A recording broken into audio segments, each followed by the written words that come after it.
and welcome back to another episode of Real Conversations. Before we get into this episode, which is a really fun one, I want to share the 3 winners of the Venture Mentality hat giveaway.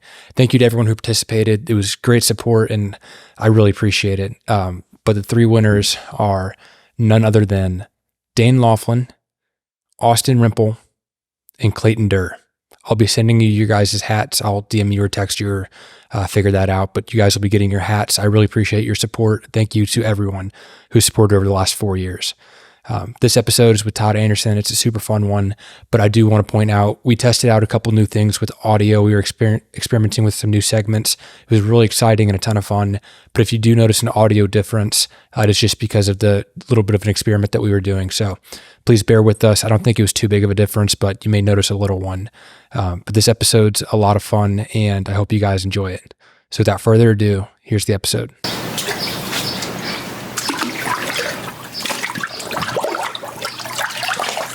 That is nice. All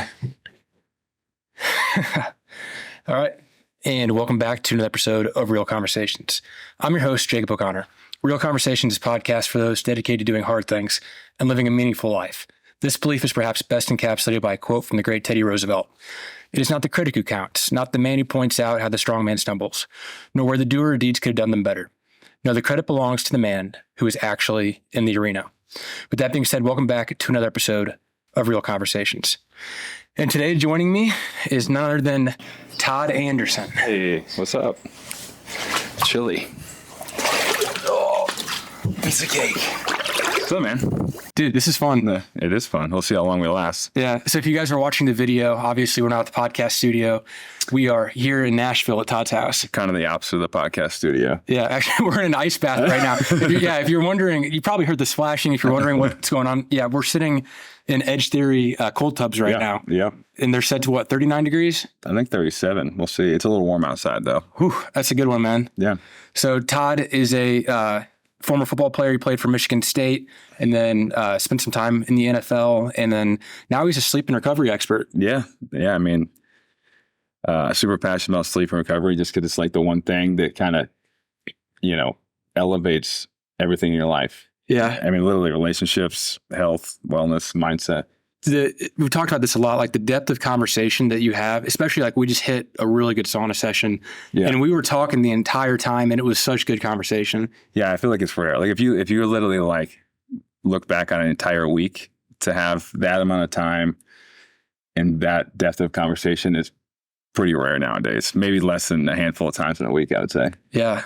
And I think this time too, we talked about your history a bit last time. You've got a really cool story of being a walk-on and chasing your dreams and all of that fun stuff. But I think this time you've started a company and it's kind of around this area that's really important to you and that you're an expert on, dream recovery. Yeah. And so I'd love to hear kind of more about what you've got going on there. Yeah. I mean, it's been amazing just the kind of the feedback and getting off the ground because people have been super supportive. But, we just wanted to create a company that one was holistic in nature. So I think that with sleep right now and recovery, there's so much data and information. It's a little bit overwhelming. And I think people are also realizing, okay, sleep's clearly very important, right? But with that, they almost stress themselves out about getting sleep, not sleeping enough.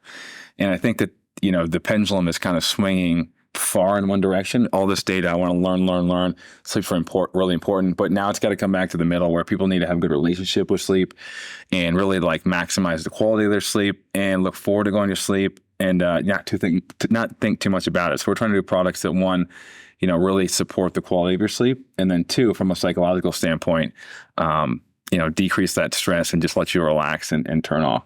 Yeah, I feel like sleep is an area that's often overlooked, especially with such a strong hustle culture. It's like grind, man, grind, get everything done. You'll sleep when you're dead or whenever you're rich. Yeah. And you can talk kind of to the negative impacts of that mindset. Yeah. Well, I mean, the first thing is if your health isn't there, it doesn't matter how much money you have. Like Jesse Itzler always talks about, you can have $1 trillion, but if you have a sore throat, all you can think about is that sore throat. And it's so true. So it doesn't matter how much money you have. And the other thing is I would challenge anybody on that where, let's say you have to get 10 tasks done in a day, right? Just for a number. I think if you're underslept, it's going to take you, the entire day to do those 10 tasks. Whereas if you slept well with your cognitive function, you could get that done by 3 or 4 and have the rest of the afternoon to relax and wind down. So I think that the total amount of work done is the same, right? It's just when you don't sleep, it feels like you're doing more because you're working a longer amount of time, but it's more inefficient. Yeah. I think back to like high school and college, whenever you stay up all night studying, cramming for that test. Well, even that. So I think with learning, especially, I mean, if you stay up all night, your capacity to learn drops 40%.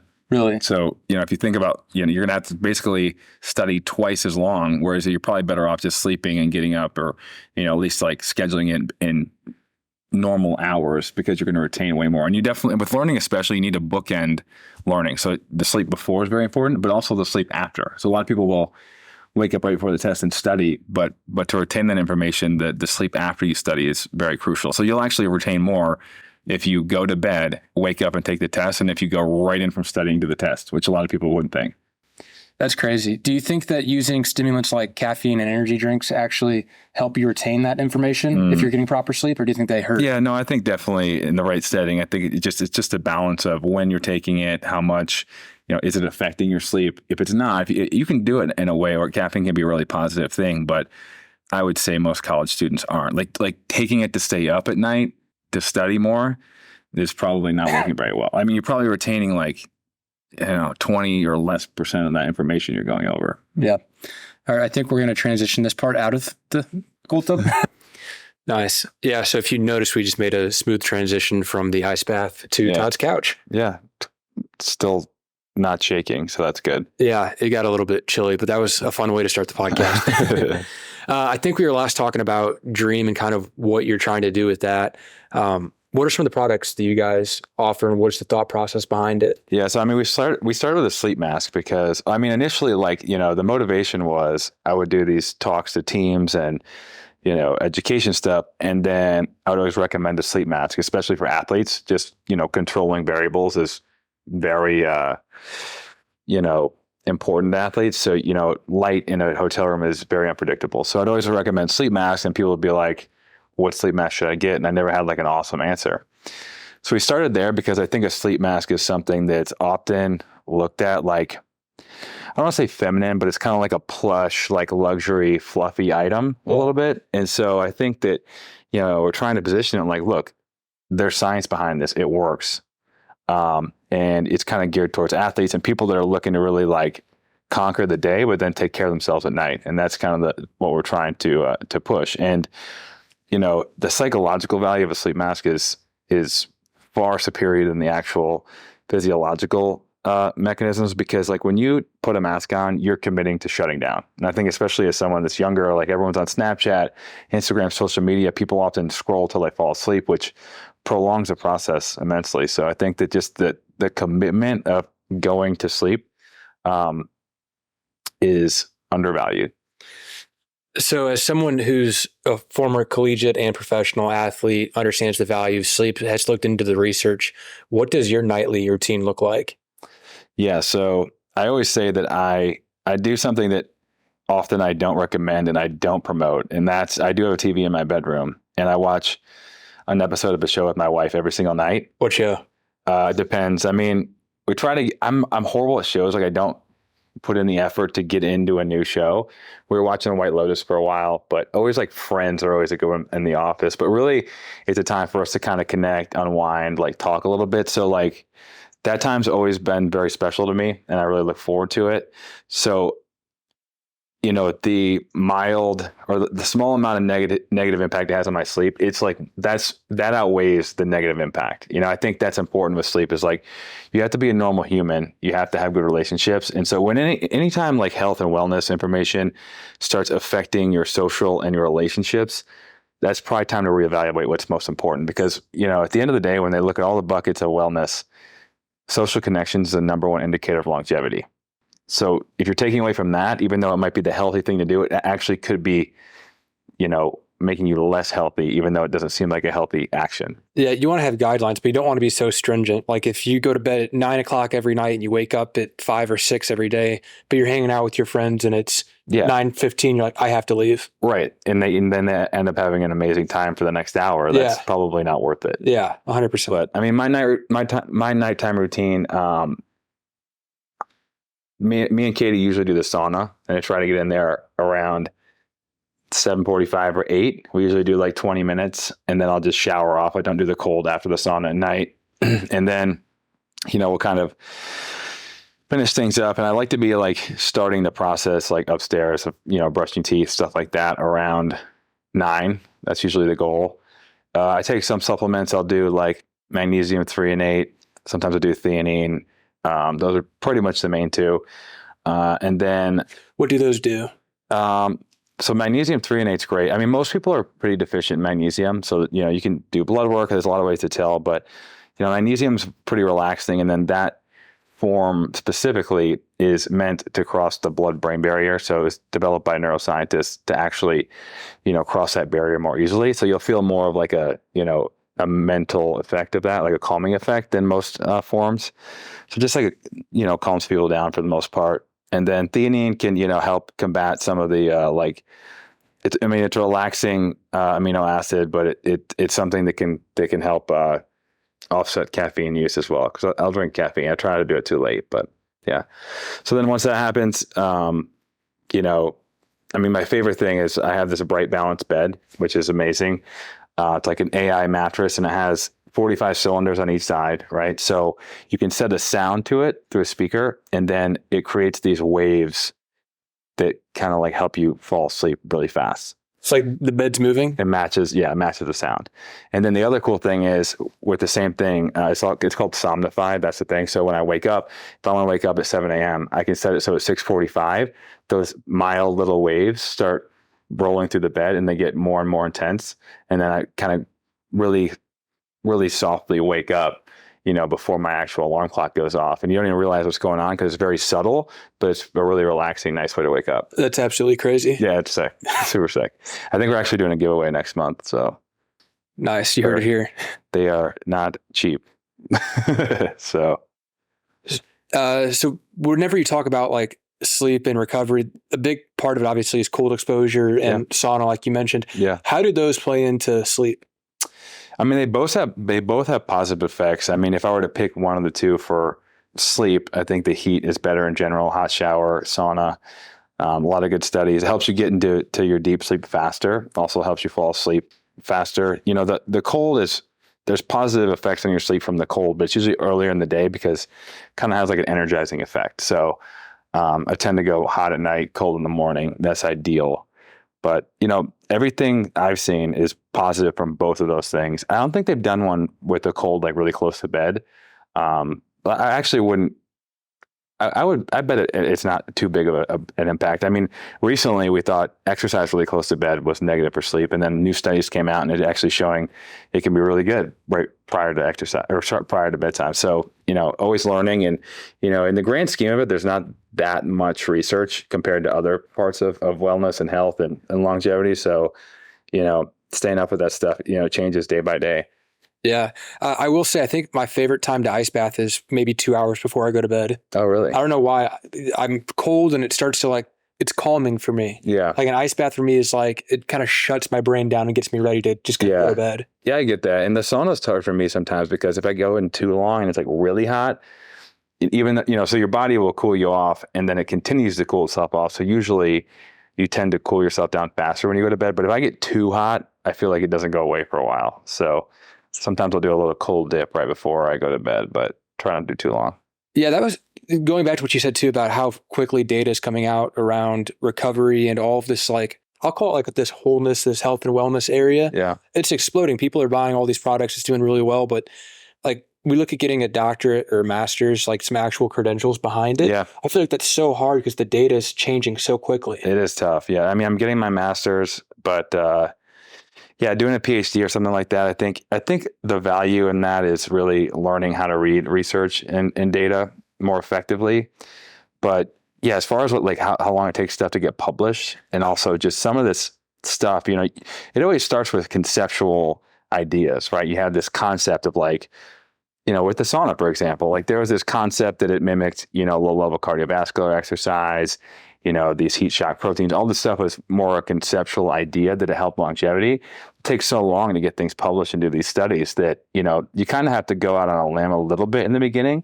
There's always some sort of trial and error. And I think that there's value in doing anything yourself along with like the research. I think pairing those things together, because most of the time when you're feeling pretty good, even though it can be a little bit obviously subjective and sometimes it doesn't always match up with the data, like for the most part, if you feel good, you have energy and you're functioning at a high level, chances are it's doing something positive in your body. So I think it's important. Like, it's kind of like I think it's important to be living out the lifestyle and doing the things you're talking about and researching. So, no matter what I do down the road, I'll always try to be kind of in the trenches. Yeah, that's something I want to talk about too, is you mentioned the lifestyle. The research you do, the content that you produce, and the way that you live is all kind of in alignment with kind of your values and what you think and what you preach online. Yeah. Do you have any advice for people for how they can start to set up their lives in a way that they can do the things that they enjoy and that they find meaningful, but they can do that on a day-to-day basis? Yeah. I think like my philosophy is like, anytime I can double up on positive health outcomes, like those are the best things. For example, like all the stuff in my backyard, it's a place of social community, but also we're doing these things that are healthy and really good for you. So like, that's like doubling it up. So anytime I can stack things on top of each other, that's awesome. And I think exercise is another really good way to do that. So finding a community, for example, like this morning, there's a group of guys I worked out with called Dadder. It's called Dadder Days. It's like, it's a 30-minute drive from me at 5:00 in the morning on a Saturday, but they're really great people and they're relationships that I value. So like, that is worth it. And then I'm doubling up, like relationships and, fitness, working out, and all those things. So I think anytime you can get like a 2-for-1 special with wellness, that's the easiest way to set things up. And I think the other thing is just like, not be too rigid. I think, when you put relationships in the forefront, there's some times where it might be worth it to go out till 3:00 in the morning for a special occasion, whatever it may be, because sometimes it's not good for us, but sometimes those things tend to be the most fun or one of the best nights of your life. So I think you have to understand and, make things worth it. If it's not going to be an optimal health outcome, like, it has to be worth it. It has to be people that are worth it, not just do it to do it. Yeah. It's like that bedtime we talked about, like, have the guidelines, but don't be so stringent. Like, you posted, I think, a video yesterday about, or two or 3 days ago, about the negative effects of alcohol. Yeah. And everyone was like, oh my gosh, like, that's crazy. People should never drink again. Yeah. And they were like, congrats on being sober. And I was like, and we had a margarita yesterday. Yeah. Yeah. And I think that's okay. I think there is definitely guidelines of moderation. And I think that, like, in the past, I may have had a couple more. I may have had them later. I feel like I'm just a lot more aware and conscious of like how I do things like that. But you got to be a regular human being, and like, you have to be able to function in society in a way that's fun and you enjoy.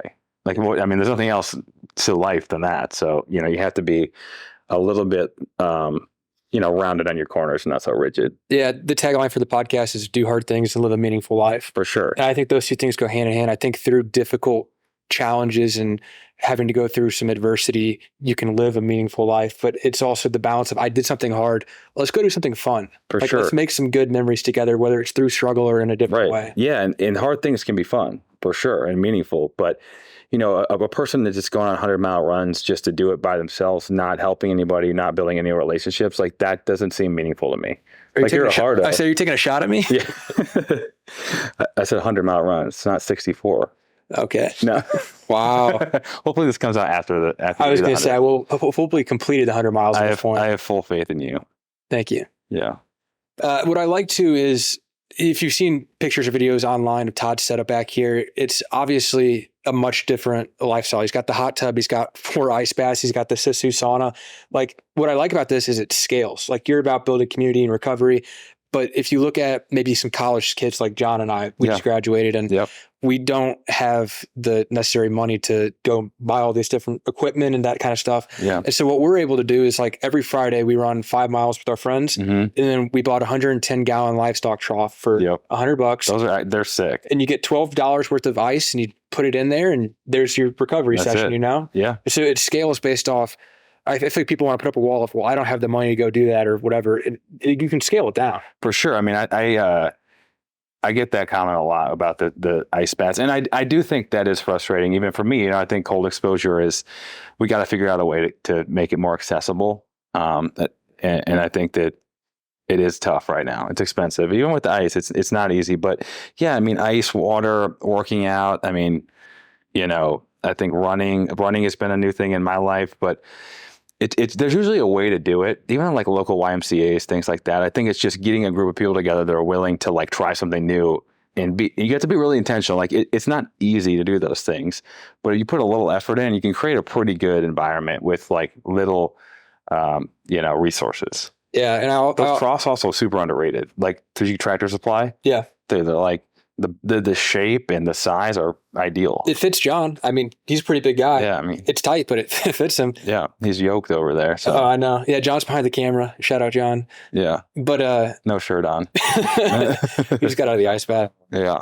What I will say too is people want to make the excuse of I can't buy 110-gallon livestock trough. It's it's $100, right? Yep. And then I question, where are you spending money incrementally elsewhere? Are you buying a $5 Starbucks drink? Are you getting your $4 energy drink? Yeah. Are you doing that every day or 3 times a week? And if you cut out little things like that and you didn't go out one night here, one night there, you could save up the money. Yeah. I always compare this to like gym pricing. I think that people, at the end of the day, it's not a priority. Even someone that, is very tight with their money and, maybe they're having a hard time. Like when you really think about even like $200 over the course of a month, most people spend,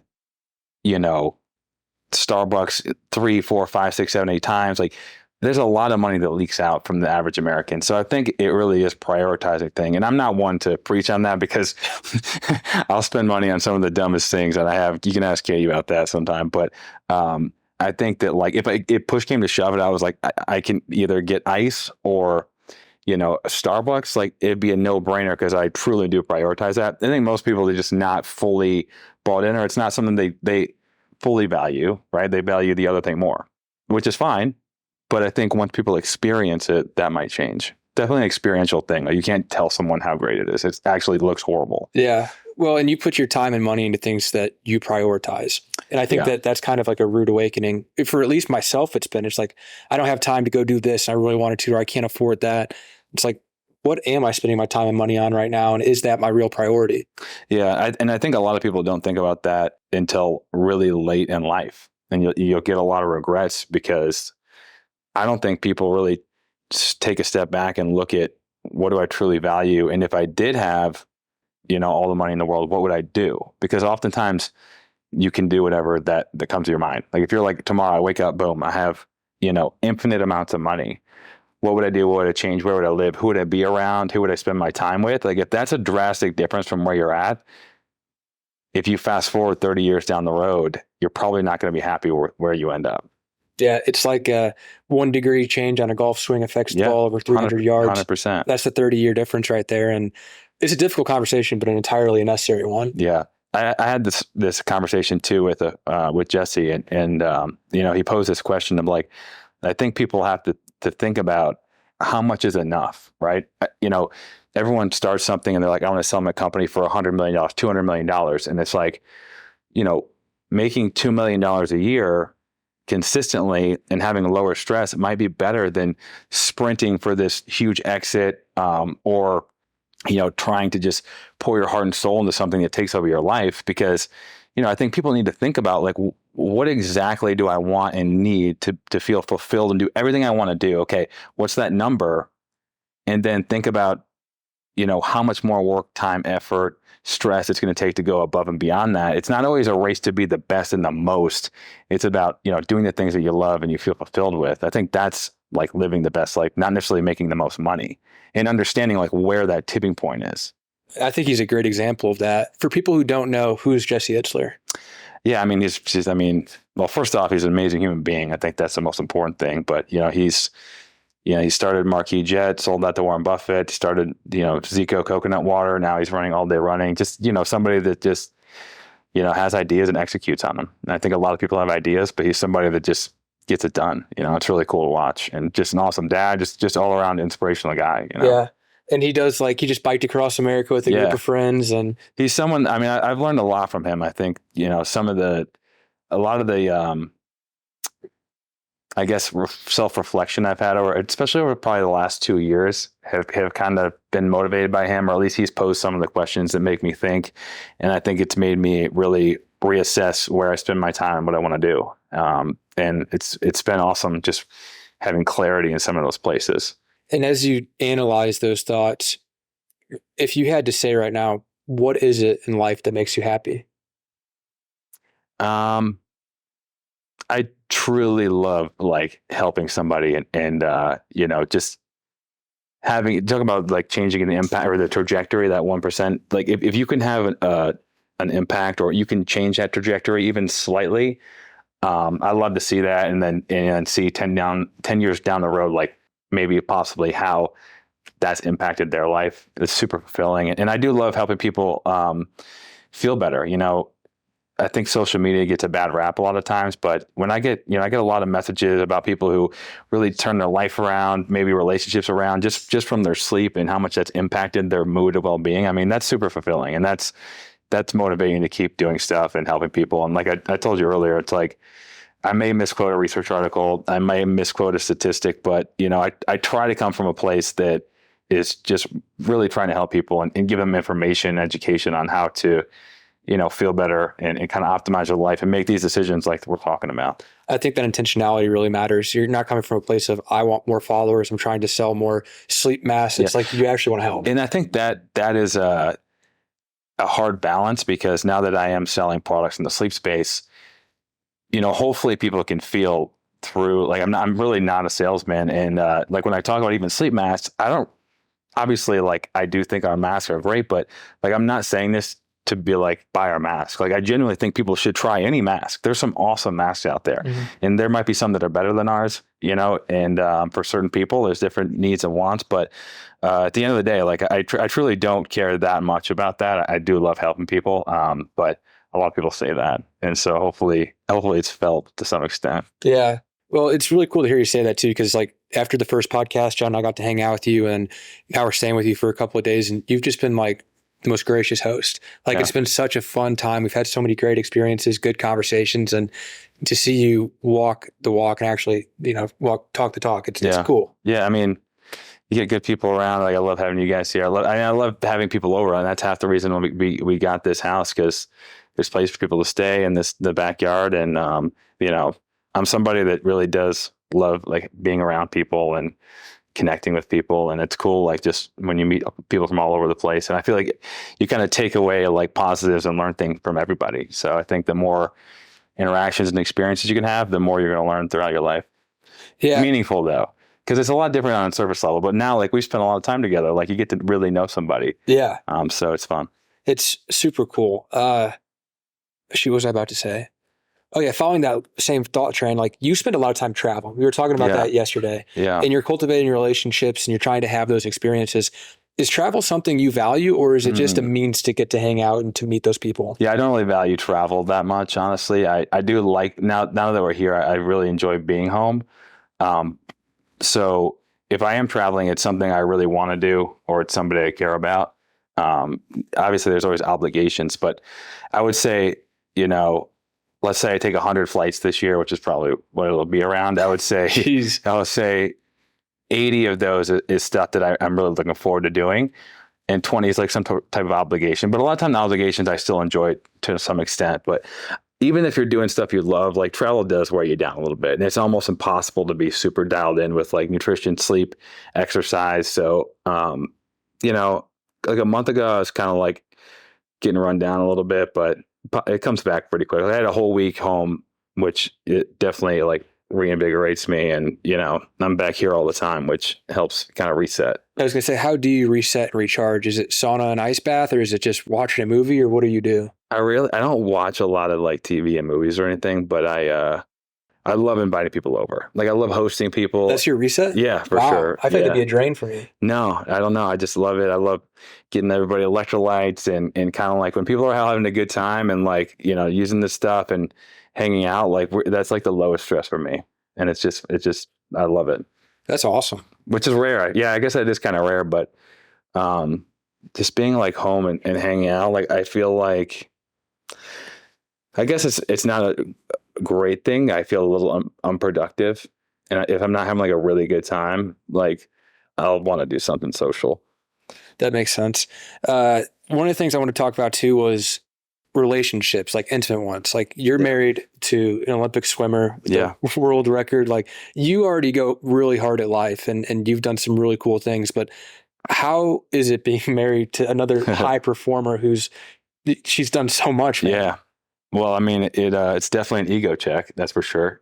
But, she inspires me, she's done amazing things. She's done things that people don't really even realize or comprehend, like how good she was in her sport. But even beyond that, she has this incredible like integrity where she will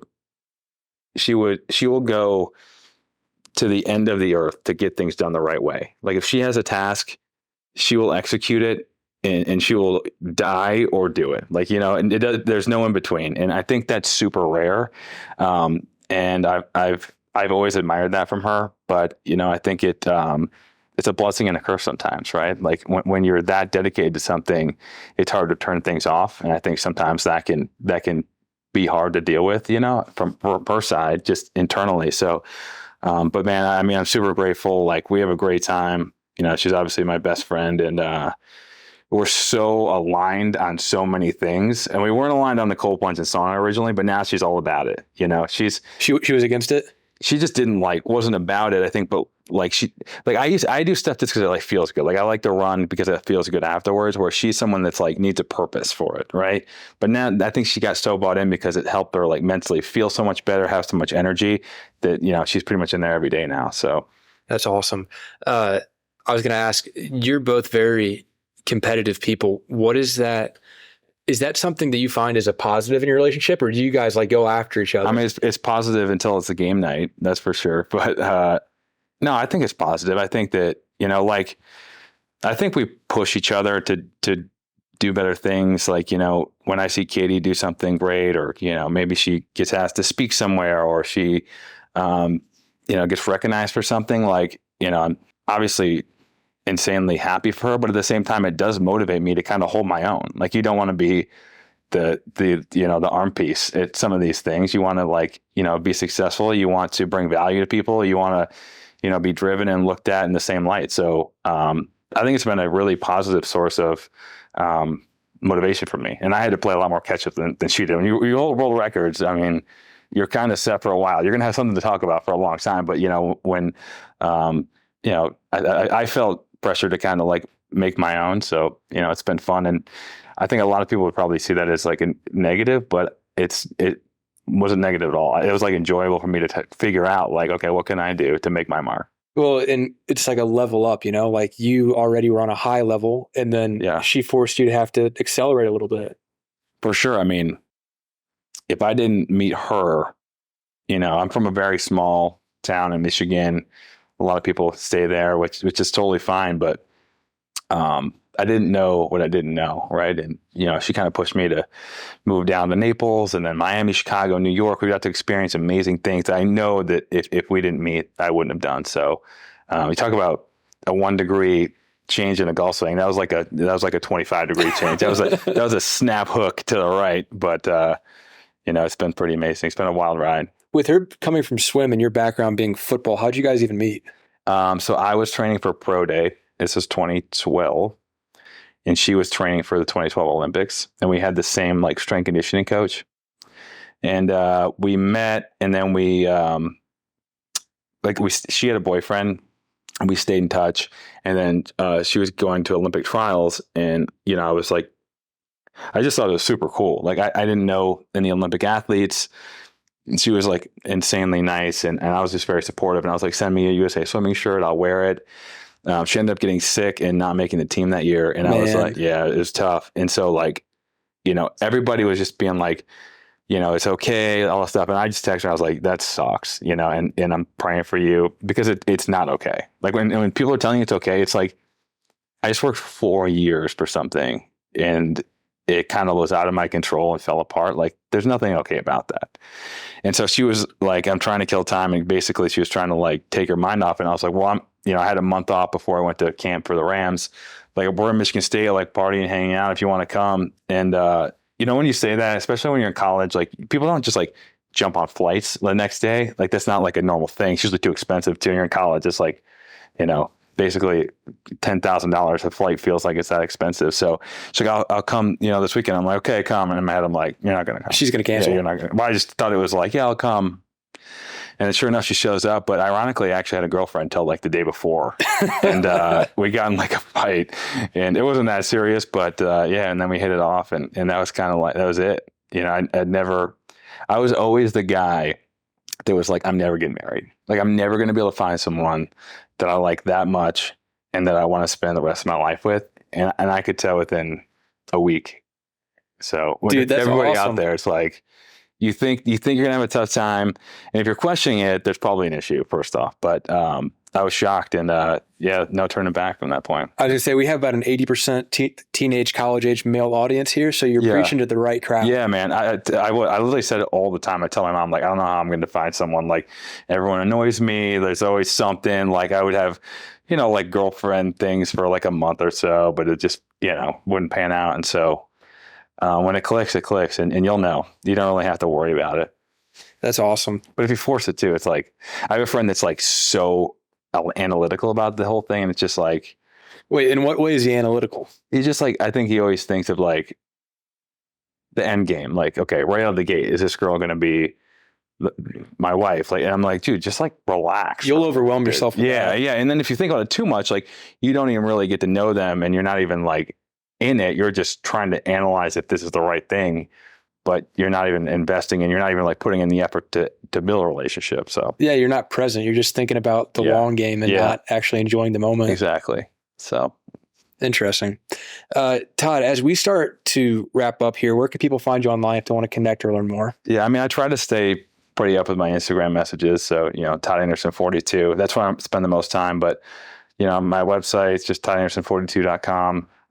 Those are probably the two best places. But I try to get back to everybody on Instagram. And, I'm always, if anyone has any questions, I'm willing to, I like to help people out. It's not like I charge people or anything like that. So any individual questions, I'm super open to helping. And check out Dream Recovery. I think it's the mouth tape is something you have to, both the mask, that's what's so hard for us, is like the mask and the mouth tape are like stuff that you have to like give a go and actually see it through for a couple of days before you feel a difference.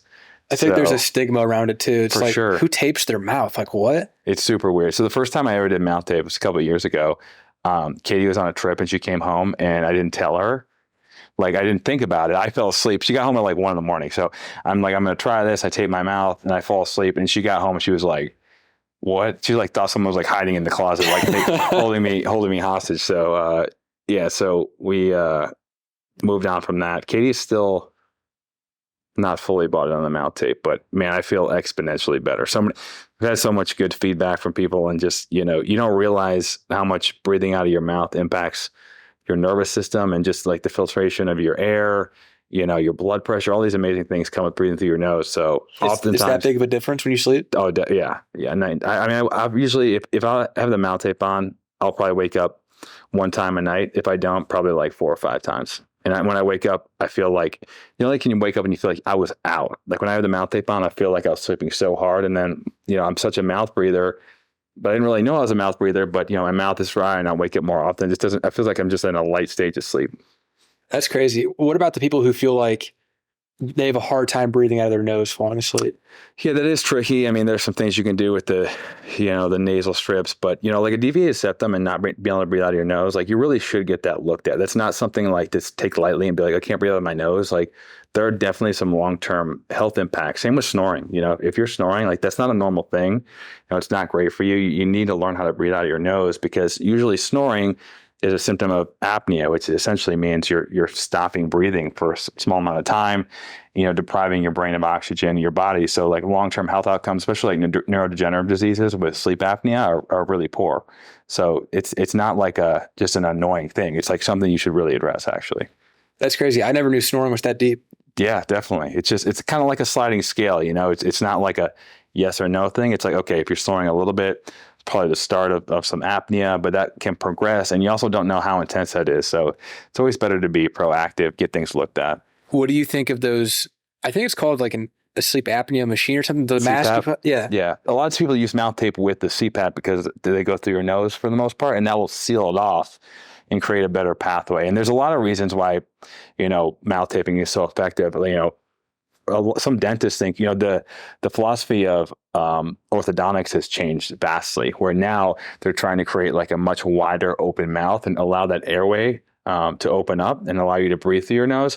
Whereas in the past, it was more aesthetically driven, and they would, pull teeth out or kind of crank them down, smush them down to make them look more even and straight. And now they're realizing, we need to be more opened up for our airway. And so that's changed a lot in the philosophy. And a lot of dentists are also recommending mouth tape for not only that, but like oral hygiene, because when you have your mouth open, that bacteria growth becomes unnatural, and those levels can be thrown off and create more cavities and issues in your mouth.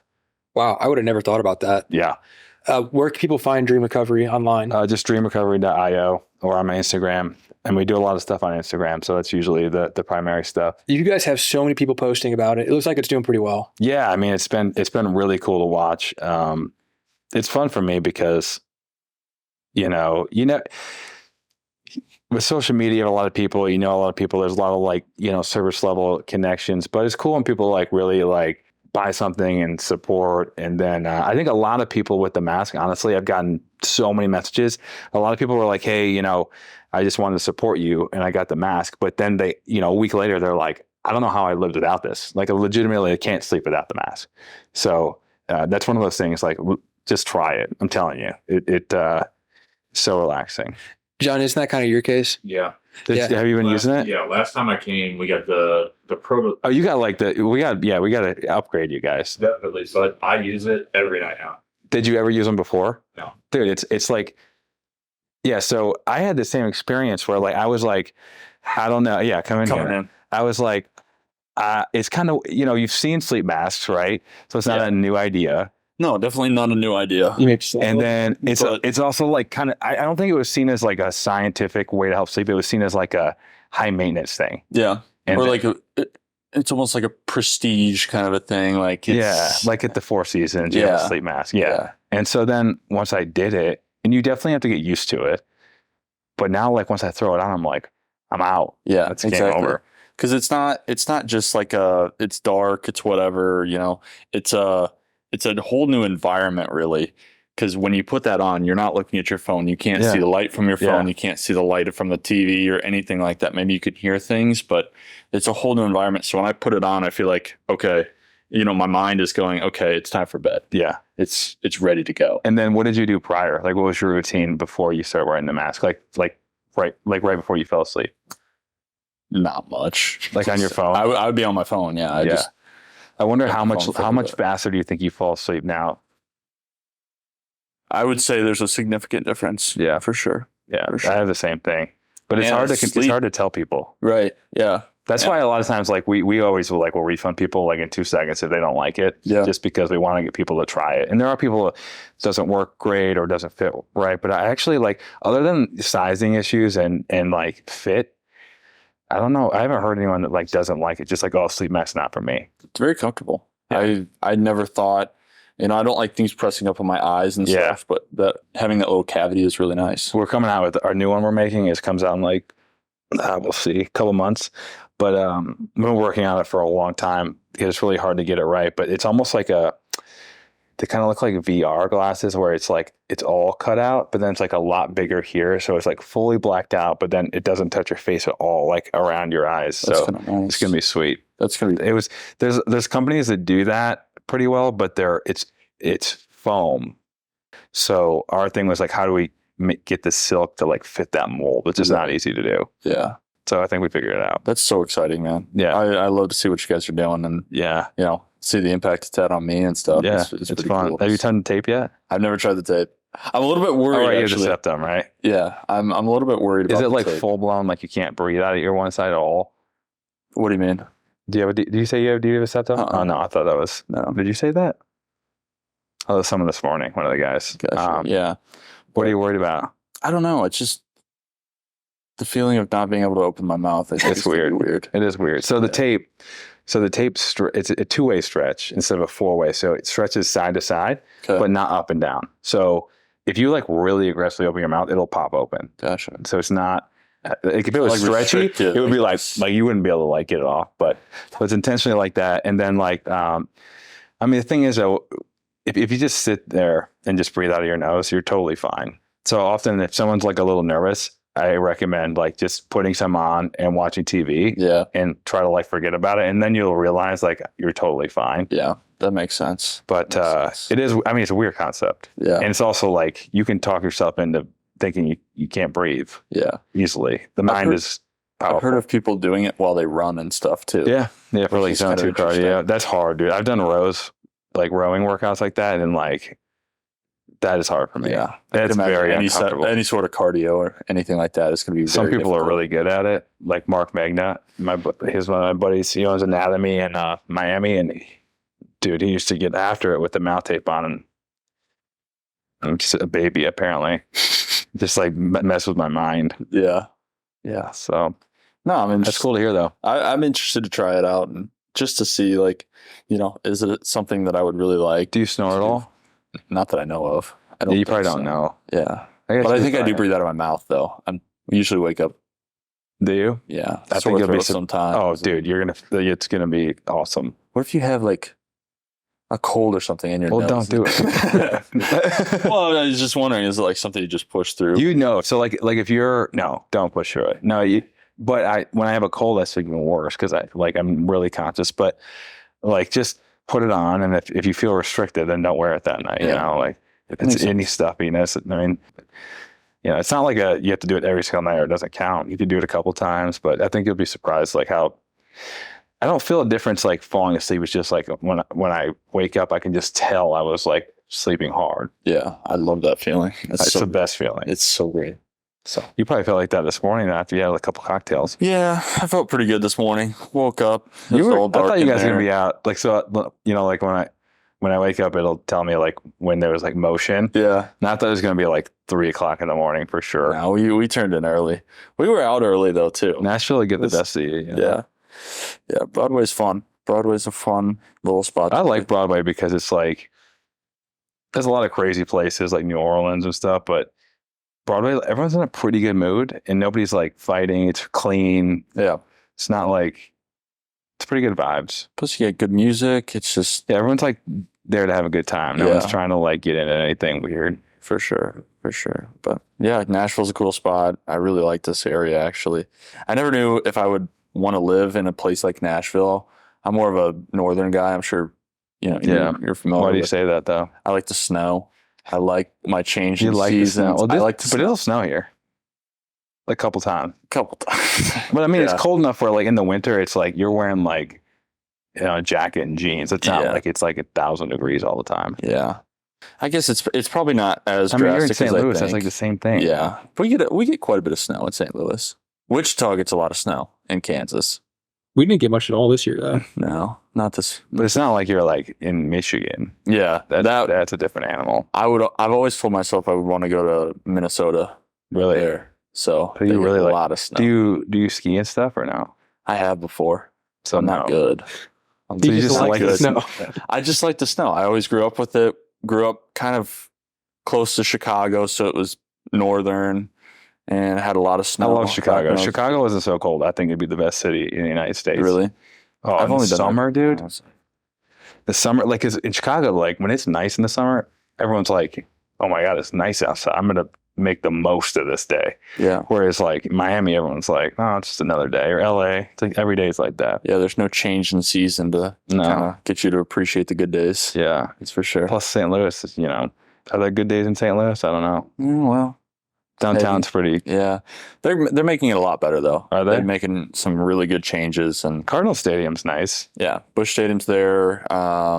Ballpark Village is right there. It's got bars and stuff, and it's a really cool spot to watch any sporting event or anything. So, there's really cool spots in St. Louis that are very unique to the area and stuff. So, Yeah, you're really hyping it up. yeah, it's a good spot. It's an interesting spot. But If you had to move right now, where would you move? honestly, I'd move to Oregon.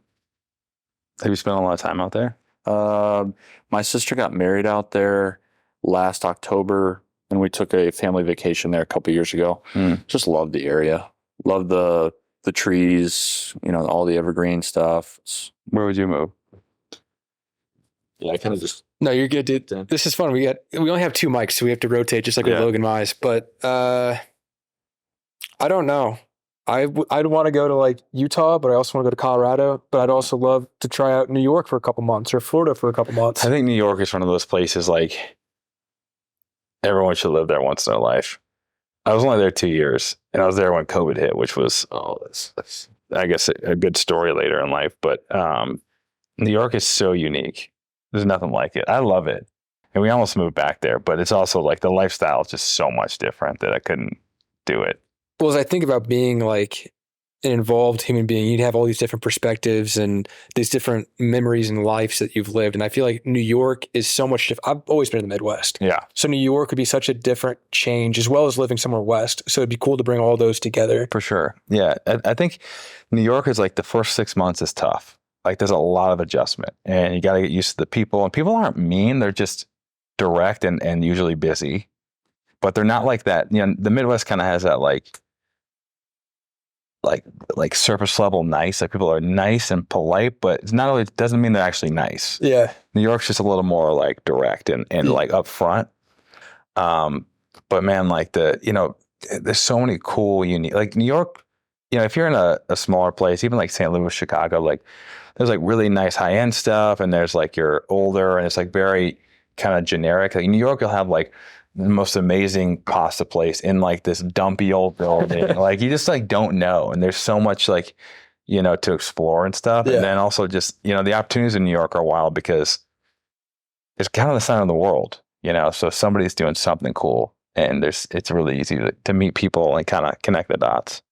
And Mexico. I want to live in Mexico. Do you? Yeah. I took a lot of Spanish in high school, so I'd love to like actually apply it.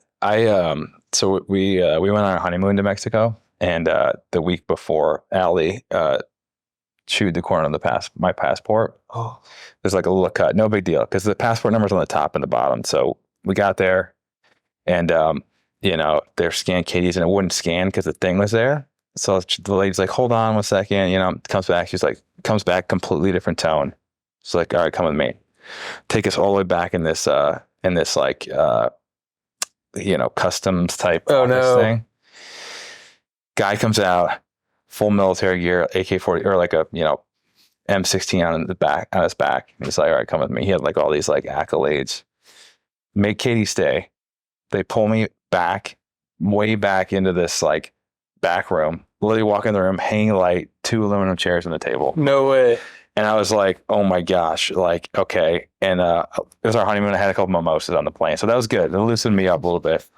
So this guy comes in, blank piece of paper, and he's like, "What flight number are you on?" Somehow I remember the flight number, which I never did. I wouldn't know what flight number. Never have in my life. Remembered it. He's writing him down on this plain piece of paper. And he's like, he can't speak any English. And he basically opens up the passport to this page. It's like, you can't, if anything's tampered with, the passport's void. Oh. Then he's like basically saying like, "I don't know what we're going to do." Like, but we could not communicate. Like he couldn't speak a lick of English, or at least he acted What was he speaking? Spanish. Oh, you should have just called me. Yeah, totally. They would have loved that. And so we're sitting there and I'm like, it's probably going on for 5-10 minutes. He's like, "Well, like, I'm like, am I going to like go to jail? Like, what is happening?" I'm like, "We're going to get kicked out." You kind of like have no power because if you can't get in the country, you lose all your stuff. It's not like refundable. Mm-hmm. So basically, I got to a point where I'm like, I think he wants me to pay him. But I'm also like, I don't want to say that because it's like bribing a federal officer in the United States. Like, you're not going to do this. So I was like, do I have to pay a fine? And because I had the mimosas, I feel like that loosened me up. I was able to think of something. And he's like, yeah. And I'm like, oh, I'm like, how much? He's like $100. Like $100. So I had a ton of cash on me because, when you go to another country, like you have to take cash. So I get $100 out, hand it over, takes his passport stamp out, stamps it. And Bro, I was what? like, we left and I was like, we're getting private security transportation anywhere we go. This is the first time I've been to Mexico. I was so tweaked out after that. Bro, that's wild. It was crazy. Wow. It was like a movie. Wow. That's going to make a really good clip. Yeah. Kate, like they took me and the girl was like, told Kate, like, your boyfriend will be fine. Like, and it was like, the fact that like separated us and stuff. Yeah. That's kind of freaky. But again, like I didn't really like take in the gravity of the situation in the moment, but it could have been bad. Dude, that's crazy. It's also weird when you go to another country like that. Like you take for granted like the control or the consistency in the United States of like the legal system, because there's not that feeling of like if something messed up happens, like it'll sort itself out. At some point, someone's going to help. It's like the Wild West, man. Yeah. Like if someone's like corrupt and in a certain level, like you don't know what's going to happen. That's a mess. Yeah. Nice. Well, as we wrap up, John, where can they find you? At the John Pete. I'm at the Jacob OC on Instagram. We got Todd's already. Last question for you, Todd. Yeah. Looking back at this exciting journey you've been on, what advice would you offer to your 21-year-old self? Oh, what advice would I offer? I mean, I think the biggest thing is just kind of throw yourself in the ring. And I always, like when I walked on, I put myself in a situation I probably shouldn't have been in. I was nowhere near the abilities. And I feel like I've been able to kind of continue to put myself in circles that I probably don't necessarily belong in different circumstances. So, we're very adaptable. So if you're around the type of things that you want to be and become, eventually you'll just, be one of the guys or one of the people that you're around. So I think that's the biggest thing. It's kind of corny. And it's like that, you're the 5 people you spend the most time with, the combination of that, but it is really true. And I also think that when you fall into a routine and you're around people that don't really inspire you, and sometimes you have a moment where you reflect on like what you're doing, and you'll often see like the reason that the things you're not doing reflect probably the people you're hanging around with. Yeah. I got to stop hanging out with John. Yeah, that's tough. But it's only one of the 5. So if you have 4 really good people, that'll offset it. You'll balance him out. Yeah, for sure. Okay, that's good. Nice. All right. Well, this is fun. If you guys enjoyed this episode, got any sort of value out of it, please share the link with a friend. Follow us all on social media. And God bless America. Thank you. See you guys. What's the other thing?